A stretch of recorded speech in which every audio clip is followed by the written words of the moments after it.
to stay for 6 months because it's only going to cost you a little bit of money.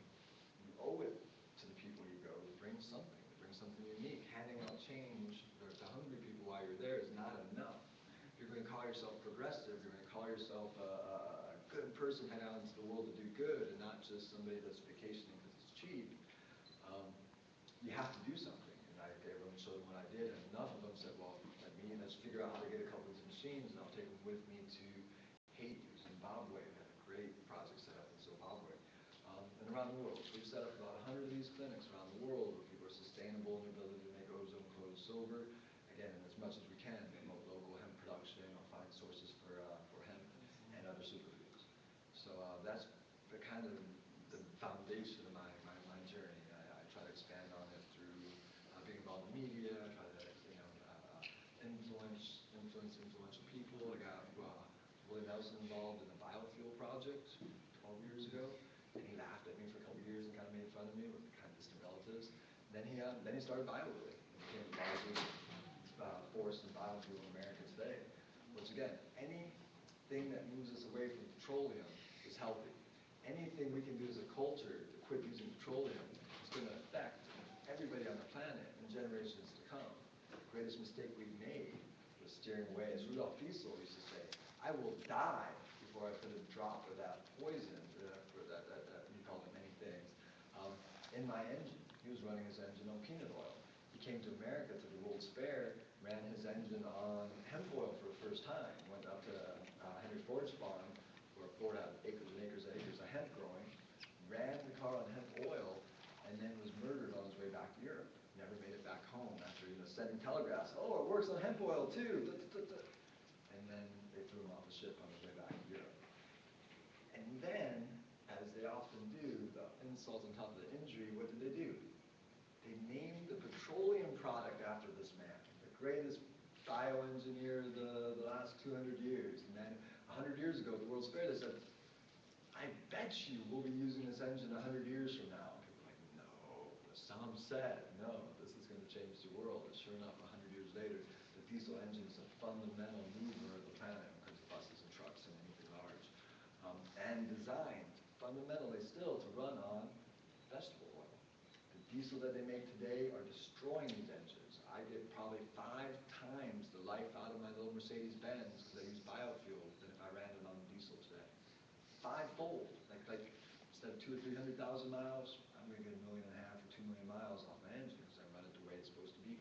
The cost of that to the world every year, what it's taking us to produce the amount of petroleum, this ever-increasing amount of petroleum from these deep reserves. It could have been, as Rudolf Diesel's vision was, 200 million farmers could have helped fund the Industrial Revolution in the last 100 years. Instead, just 1,000 oil barons. We put the resources that ran the world in the hands of 1,000 people who are willing to do radical things for our planet.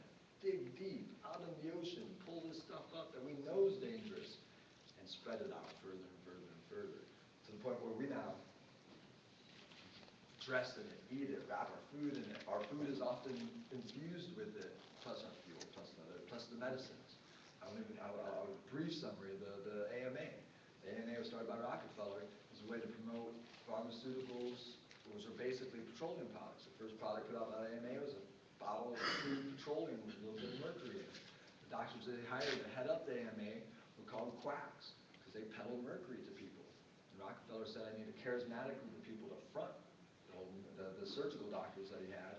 So he hired this group of quacks and said, we will call the rest of the world quacks. We'll call these 180 medical centers run all over America by a diverse group of researchers. Someday we'll call them quacks, and we'll call you PhDs, and we'll make you the only legit doctors.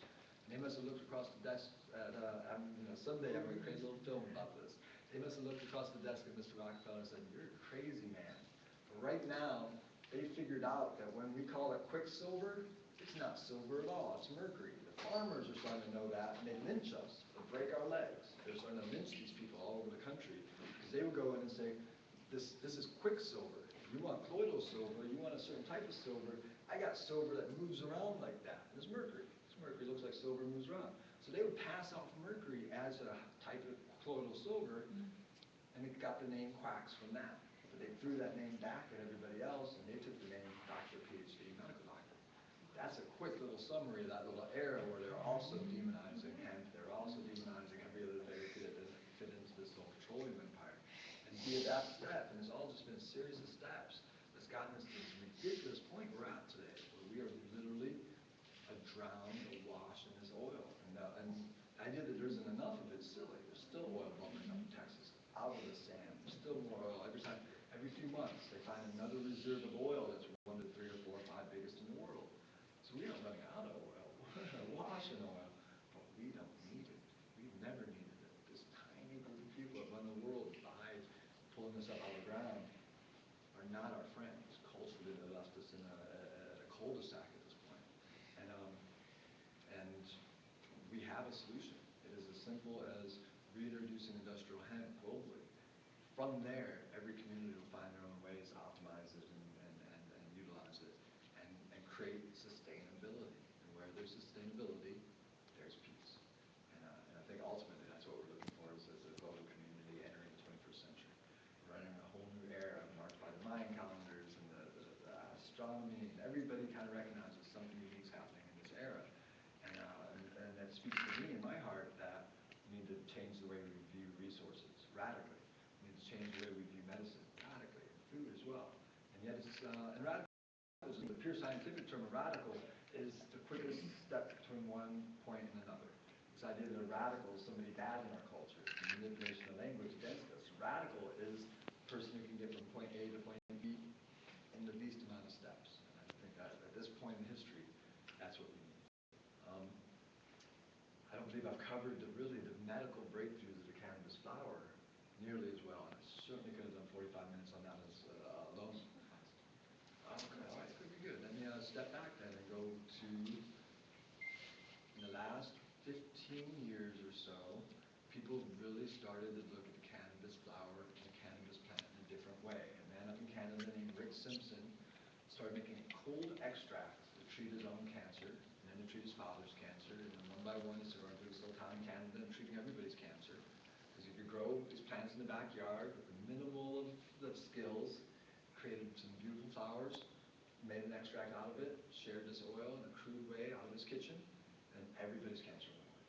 So he started doing a little research and found that this is what they were doing 100 years ago. This isn't new. This wasn't a big breakthrough. This is what 180 medical institutions pre-1906 Flexner Act, Rockefeller's takeover of medicine, served cannabis to everybody for everything, including children for colic and every other condition, but especially for cancers. They knew this.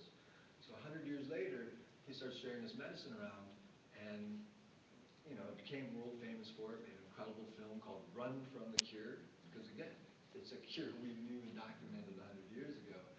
100 years later, we act like there's no cure for cancer. We spent billions and billions of dollars and wasted the lives of somewhere near 50 million people now, and we could just keep quantifying. And they say it's just getting started. That we're heading into a 1 in 3 cancer rate for the human population here soon, and that sounds like the bubonic plague to me. It sounds like the plagues that took out the Native American populations here 500 years ago. It sounds like one of those sweepings that can be avoided if we choose to do so. But there are powerful interests on this planet that have another agenda, because they know better than me or anybody else that this won't be working, that none of this is necessary. And that's the harsh reality of the time we're in. It's not a matter of resources. They could always say in the past, well, there just aren't enough resources. Something's gone wrong in the supply line. That's why things are like, it's that other country over there. We need to go crush them, so then we'll have enough resources. Now we know. We've been to space. We've looked at the planet from the outside. We can really detail and make analysis of what we have. I've had some people break down that we've actually had about 1% of the resources of this planet shared with us in the last 100 years. That the elite who control resources have actually seized up about 99% of what we know we have as food, fuel, fiber, medicine resources. Cannabis would be part of that. And that we've been surviving on 1% of the world's resources and feeling like nowadays, maybe there's not quite enough. There's a lot of talk about the population issue in the world as we hit 7 billion and heading towards 9 billion. Where they say will probably stabilize. That's sort of the nature of this arc we're on, is by 9 or 10 billion, we would certainly stabilize. But Stanford says we could support 100 billion with what we have right now, and I don't think they're factoring in that fact that we're using 1%. So if it's 1% or right around there, we could still support 100 billion people on this planet. And the idea that there are too many people here, even the very progressive left is starting to accept. I have a lot of very open-minded, compassionate people who come in with concern that what are we going to do about this population issue? And the very conservatives and some very freaky people have had this philosophy through the entire 20th century that it was a scientific problem that needed a scientific solution. And so there's been a group of eugenicists, and they call themselves bioethicists in the modern time.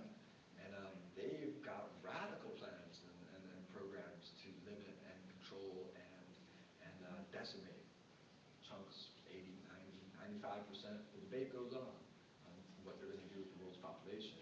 And they use as a justification that we aren't doing enough with this 1% of these resources, and that if we can't share this 1% of resources, we're going to have to get rid of some of us, instead of opening up the other 5, 10, or supposedly 100% of the resources.